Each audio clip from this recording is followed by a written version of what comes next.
प्रधानमंत्री के साथ कुछ अप्रत्याशित घटना हो सकती थी। और ये बात कही किसने? लोकसभा के स्पीकर ने, कि कल जिस तरीके से विपक्ष के और खासकर कांग्रेस के सांसदों ने प्रधानमंत्री जहां बैठते हैं उस सीट की घेराबंदी की, वो भी महिला सांसदों ने, उसमें भी दलित महिला सांसदों ने।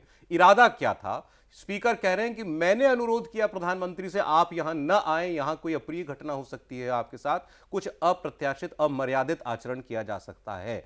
तो यह बात अनबिलीवेबल सी है। तो थी क्या हकीकत? कल क्या लोकसभा के अंदर तस्वीर दिखाई दे रही थी? देवेंद्र, सबसे पहले आज जब स्पीकर ने यह बात बोला तो मतलब चौंक गया हर कोई कि स्पीकर ने मना किया प्राइम मिनिस्टर को आने से। जी हाँ, बिल्कुल सौरभ, अगर स्पीकर चेयर से इस बात को कह रहे हैं तो उसको पहली बात तो कि ना मानने का कोई कारण नहीं हो सकता। दूसरी चीज़ की जो परिस्थितियां थीं, जिन्हें परिस्थितिजन्य साक्ष्य कह सकते हैं, उसका अगर आकलन करें तो समझ में आता है कि स्पीकर जो कह रहे हैं वो लगभग वही बात रही होगी जिसके चलते प्रधानमंत्री उस समय हाउस में आए नहीं और इस तरह की मंशा अपोजिशन की थी।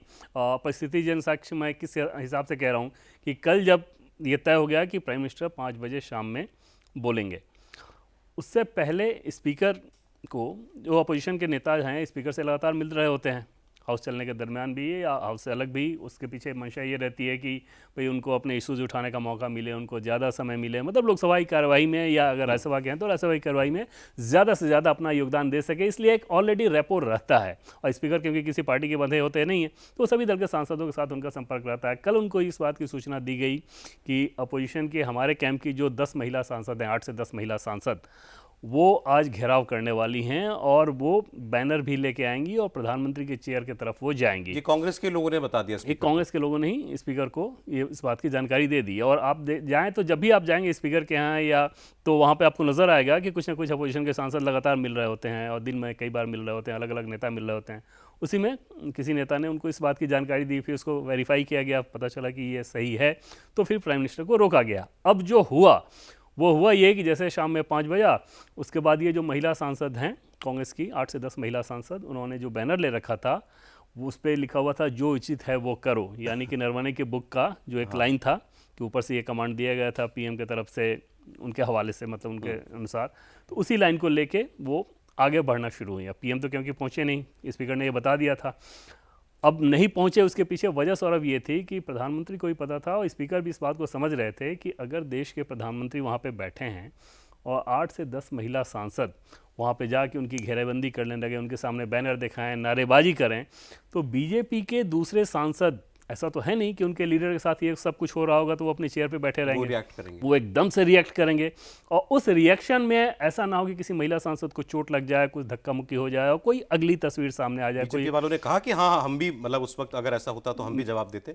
मैं जैसे अपराजिता सारंगी, वो तो दौड़ के चली गई थी उसी पे, तो उनका एकदम से ये कहना था कि मैंने कहा कि अगर प्राइम मिनिस्टर वहाँ पे होते, बोले कि अगर प्राइम मिनिस्टर होते, इन लोगों ने कुछ करने की कोशिश भी की होती ना, तो मैं दिखाती कि हम लोग क्या कर सकते हैं।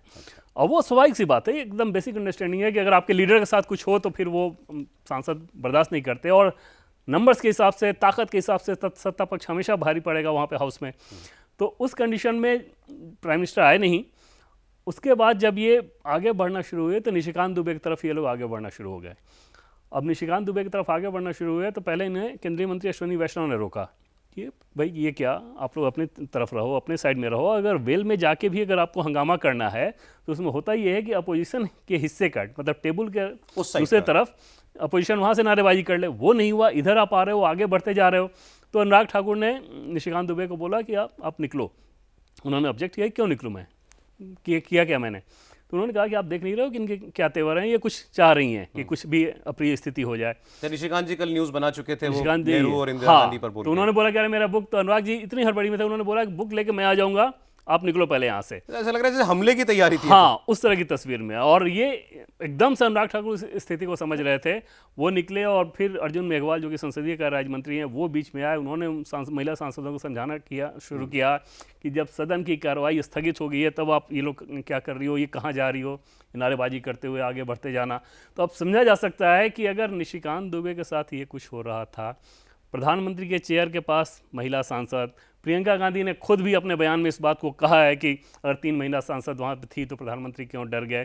तो इस तरह की चीज़ों में समझा जा सकता है कि मंशा क्या थी कि कुछ भी ऐसा प्रिय कर देना ताकि कल जो गद्दार वाला मामला जो हुआ था ना, उस नैरेटिव बिट्टू के के साथ। काउंटर में, बिट्टू के साथ उस नैरेटिव के काउंटर में एक दूसरा काउंटर लेके आ जाएं कि, और उसमें सौरभ दिलचस्प ये था कि 3 दलित महिला सांसद थी जो कि पीएम के चेयर के सबसे नजदीक थी, बाकी 8-10 के समूह में 3 दलित वहां थी। कुछ भी इशू बनाया जा खड़ा किया जा इशू सकता होता है। उसमें ये होता कि फिर दलित सांसद के साथ ये ऐसा हो गया। सोचिए आप, ये पहली बार हुआ है शायद कि राष्ट्रपति के अभिभाषण पर लोकसभा में प्रधानमंत्री का जवाब नहीं आ पाया। प्रधानमंत्री का भाषण लोकसभा में नहीं हुआ।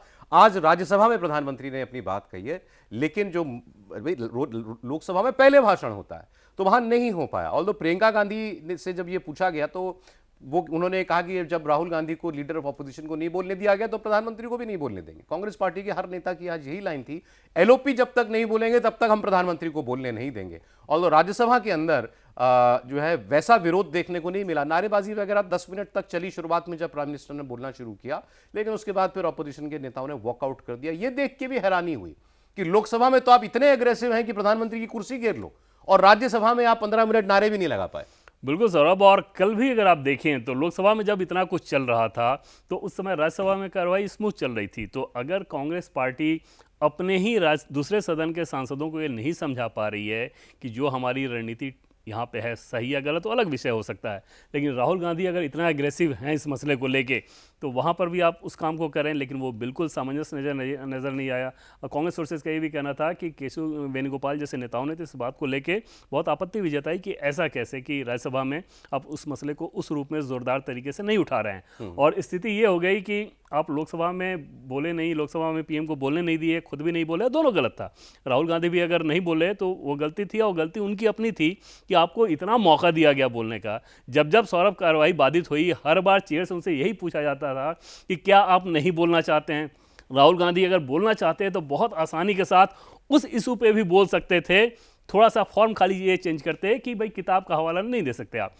और बाकी दूसरा, सरकार पे सवाल खड़े करने के लिए आपके पास कई सारे मुद्दे हैं, उन सारे मुद्दों पे भी सरकार पे सवाल खड़े करते, वो भी बोलते। राहुल गांधी एक इशू बनाना चाह रहे थे, आपने ठीक कहा, उनको बार बार मौका दिया गया कि इससे आगे बढ़िए, कुछ और बोलिए, बोलना है जो, लेकिन वो जैसे कहते हैं ना, एक वितंडा खड़ा करना चाह रहे थे बस। और चाइना के मसले को भी वो आसानी से आप बोल सकते थे, लेकिन आपको वो सूट कर रहा था कि क्योंकि ऑफिशियल सेक्रेट एक्ट या कोई पुस्तक प्रकाशित ही नहीं है तो उस हिसाब से सदन की कार्रवाई का हिस्सा नहीं हो सकता। इससे प्राइम मिनिस्टर एम्बैरेस होंगे। हाँ, उनको मजा आ रहा था कि ये लोग होने नहीं दे रहा है, इसलिए हम भी यही करते हैं।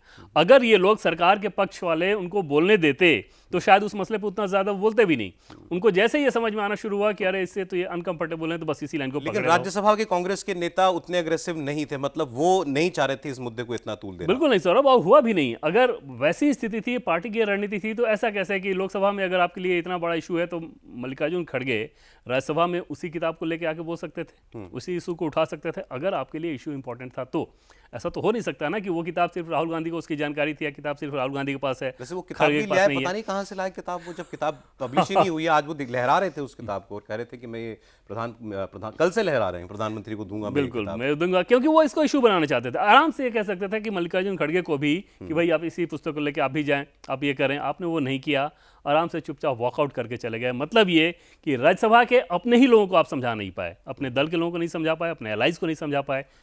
किताब के जवाब में जो किताबें कोट करके ऋषिकांत दुबे ने जवाहरलाल नेहरू और इंदिरा गांधी पर जो पर्सनल रिमार्क्स किए, उसको लेकर के क्या क्या चर्चा चल रही थी? बहुत ज़्यादा। आज के सदन की अगर इश्यूज़ की अगर बात करें सौरभ, तो 2 ही इशू था। एक तो ये कि निशिकांत दुबे ने जो अंदर बोला था, और बाहर रवनीत बिट्टू और राहुल गांधी के बीच जो हुआ, राहुल गांधी ने जो रवनीत बिट्टू को लेकर बोला था। उसमें स्थिति ये हुई कि कई सारे सांसदों ने ये कहा, बीजेपी के सांसदों ने ये कहा कि प्रियंका गांधी जब उनसे मिल रही थी तो जिनके साथ उनकी बातचीत होती है उसमें वो अनौपचारिक बातचीत में वो पूछ रही थी कि आप बताइए कि क्या ये चीज़ें शोभा देती हैं सदन में, इस तरह की बातचीत होना। निशिकांत दुबे ने जो कहा, इस तरह की पुस्तक लेके आ रहे हैं और पूर्व प्रधानमंत्री नेहरू या इंदिरा गांधी जी के बारे में ऐसी ऐसी बात कह रहे हैं।